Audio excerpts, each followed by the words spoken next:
ఈరోజు సంతోషము ఎక్కడ కలుగుద్ది అని అంటే గనక, ఇదిగో యజమానుడైన యెహోవా యొద్దనే నీకు సంతోషము దొరుకుతుంది. మీరు ఎప్పుడైనా ఎడారిలో ఒంటెలను చూడండి. ఒంటెల మీదకి మోయలేని భారము మోపబడింది అనుకోండి, కొంత దూరం ప్రయాణించి ఆ బరువు ఎక్కువ అవుతుంది అనుకోండి, యజమానును పిలిచి తను మోకాళ్ళు వేస్తుందండి. మోకాళ్ళు వేసి దిగిపోద్దండి. అంటే అర్థం ఏమిటి? నేను మోయలేని భారము నా భుజం మీద ఉన్నది కాబట్టి యజమానుడా నన్ను గుర్తించు అని చెప్పిన వెంటనే యజమానుడు గుర్తించి మోకాళ్ళకు వచ్చిన ప్రతిఫలం ఏమిటో తెలుసా? ఆ ఒంటె మీద ఉంచబడిన భారము మొత్తము తొలగించబడుతుంది. నీ మీద ఉంచబడిన భారము ఎక్కడ దించుకుంటున్నావు? ఫోన్లోనా, టీవీలోనా, వ్యక్తులతోనా, వాతావరణముతోనా? ఎక్కడ నీ యొక్క భారాన్ని దించుకుంటున్నావు?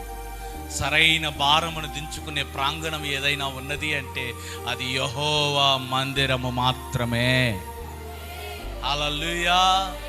మందిరమును అట్టిగా ప్రేమించిన వాడి యొక్క జీవితంలో నిత్యము ఏముంటుందట?